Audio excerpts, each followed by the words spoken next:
Today we are going to read about ribonucleic acid, which is RNA. So firstly, RNA was the first genetic material to be discovered. Why it is important? Because it played essential role in the processes such as metabolism, translation, splicing, and shows catalytic properties also. Metabolism मतलब कोई भी किसी चीज़ का degradation हो गया या फिर formation हुई किसी चीज़ की, फोल्डिंग, अनफोल्डिंग, ये सब प्रोसेसेस मेटाबॉलिज्म के अंदर आते हैं.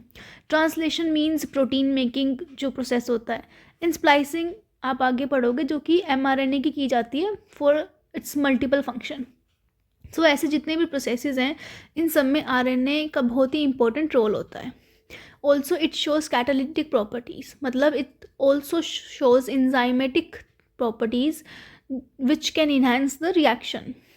So it is reactive in nature and it is unstable. Chemically it is reactive and it is unstable. DNA has evolved from RNA with chemical changes that make it more stable. जो DNA है वो RNA से ही बना है. कैसे बना है? With some chemical changes. जैसे कि we know DNA ट्रांसक्रिप्ट होके RNA बनता है, then प्रोटीन्स बनते हैं.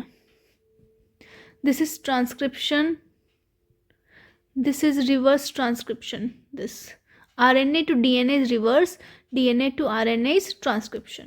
So जो DNA के अंदर कुछ chemical changes आए उससे जो हमें आगे बना, जो RNA के अंदर कुछ chemical changes आए उससे जो आगे DNA बना, that is more stable. So overall DNA is more stable than RNA. There are three types of RNAs: mRNA, rRNA and tRNA. So firstly we are going to read about mRNA. M stands for messenger. It is the copy of DNA in nucleus which gets bind with the ribosome present in the cytoplasm. So mRNA क्या है? mRNA DNA की copy है. ये कैसे copy है? देखो, हमें central dogma पता है. जब DNA ऐसे रेप्लिकेट होता है, इधर ट्रांसक्रिप्शन चलता है, ट्रांसक्रिप्शन से बना mRNA, उसके बाद ट्रांसलेशन, ये सब प्रोसेसेस के नाम है जो मैं ये ट्रांसक्रिप्शन ट्रांसलेशन बोल रही हूँ. ट्रांसलेशन से आगे बना प्रोटीन. ये सेंट्रल डोग्मा है, सेंट्रल डोग्मा. सो हम क्या बोल रहे थे कि जो DNA की रेप्लिकेट होके जो कॉपी बनी है वो जाके mRNA बना है. सो DNA when the copy of DNA nucleus के अंदर जब जाके राइबोसोम से बाइंड हो जाती है, दैट इज़ mRNA. ये this is nucleus, this is DNA, इसकी कॉपी ये बन गई. और जब this is ribosome, this structure is ribosome, जब ये राइबोसोम के पास जाके mRNA ऐसे बाइंड हो जाता है, ये साइटोप्लाज्म में होता है. It carries the genetic information. Obviously it is the copy of DNA, तो it has the genetic information. Once the ribosome has the mRNA instructions, it starts the process of translation. जैसे ही mRNA ribosome के साथ जाके bind हो जाता है, it starts the process of translation. Translation मतलब प्रोटीन मेकिंग. एंड ट्रांसक्रिप्शन मतलब replication of DNA to form mRNA. Now coming to the next, which is ribosomal rRNA. rRNA. It is a main component of ribosome, as rRNA binds with special protein make up the ribosome. Suppose this is a RNA and it binds with a special protein, then it forms the ribosome. ये एक जो rRNA है ये एक special component है ribosome का. Ribosome is an organelle in our cells. उसका special component है rRNA. जब वो एक प्रोटीन के साथ बाइंड हो जाता है तब जाके राइबोसोम की फॉर्मेशन होती है. Ribosome is actually made from twisted together rRNA proteins. Suppose these are the two proteins, इन दोनों को ट्विस्ट आपस में बाइंड कर दिया तो हमारे पास ऐसी कुछ फॉर्मेशन हो जाती है राइबोसोम की. You all guys know ribosome has two unit. One is bigger unit and other is smaller unit.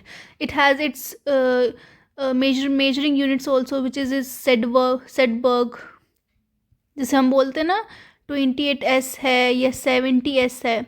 ये सब यूनिट्स हैं राइबोसोम्स की, measuring units you can say. And after construction of ribosome it functions as a protein factory. और जब ribosome की ऐसे पूरी formation हो जाती है तो ribosome functions as a protein factory. Ribosomes के अंदर प्रोटीन का फॉर्मेशन होता है. So this is a cell wall. ये हमारा न्यूक्लियस है, ये डीएनए पड़ा है. ये न्यूक्लियस के बाहर हमें एंडोप्लाज्मिक रेटिकुलम है. This is rough, ERY. It is rough because it has a ribosomes. और ये जो साइटोप्लाज्म में राइबोसोम्स पड़े होते हैं, इनकी शेप ऐसी होती है, एक बिगर यूनिट, एक smaller unit. Now coming to the coming to transfer rRNA. It is located in cytoplasm. ठीक है. It acts as the taxi as it transfers the amino acid from cytoplasm to the ribosome. Firstly, you should know what are amino acids. Proteins किससे बनते हैं? Amino acids से. So the basic unit of proteins is amino acids.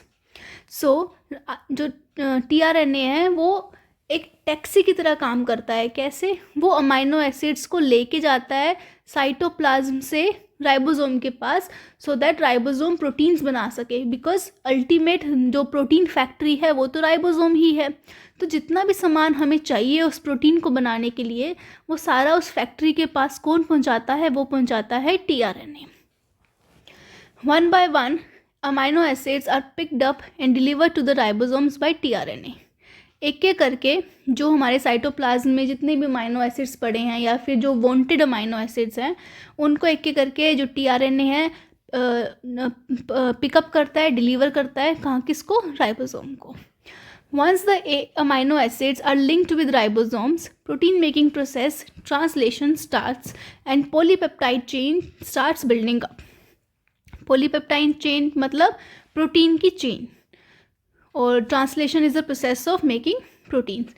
जैसे ही एक बार amino acid जाके ribosome से bind हो गया, उसके बाद जो हमारा ट्रांसलेशन का प्रोसेस है वो स्टार्ट हो जाता है और पॉलीपेप्टाइड की चेन बनने लगती है. ये this is a cell wall. ये हमारे राइबोसोम है. This is a bigger unit. This is smaller, और you can say lower smaller unit. This is mRNA. This is tRNA. This is tRNA. tRNA का कौन सी फॉर्म है? ये clove liver structure दिखाया गया है यहाँ पे tRNA का. आपको नेक्स्ट वीडियो में ये स्ट्रक्चर भी एक्सप्लेन करेंगे. अभी सब इसको इतना समझ लीजिए कि ये tRNA है, ये साइटोप्लाज्म में पड़े हैं, ये अमाइनो एसिड्स भी साइटोप्लाज्म में पड़े हैं. तो क्या हुआ नेक्स्ट में देखते हैं.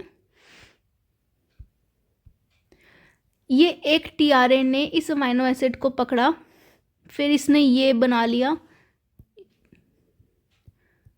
ये आपको इसे हाईलाइट कर दिया मैंने, if you are able to see. ये tRNA इस अमाइनो एसिड को लिया, इसने ये एक बॉन्ड बना लिया इसके साथ, फिर उसने राइबोसोम के पास डिलीवर कर दिया एंड देन वो वापस चला गया to get another amino acid. तो इसने टैक्सी का काम किया. इसने सवारी बिठाई, यहाँ पे उतारी और फिर आगे फिर चला गया. और फिर यहाँ पे क्या काम हुआ? यहाँ पे mRNA अपना काम कर रहा है प्रोटीन्स का, और ये हमारी पॉलीपेप्टाइड चेन बनती जा रही है. जैसे यहाँ पे tRNA अपना काम कर रहा है, आगे यहाँ पे ट्रांसलेशन प्रोसेस चला, ट्रांसलेशन प्रोसेस ख़त्म हुआ, पॉलीपेप्टाइड चेन बनती जा रही है. कब तक बनेगी? जब तक सेल को नीड होगी प्रोटीन्स की. ओके.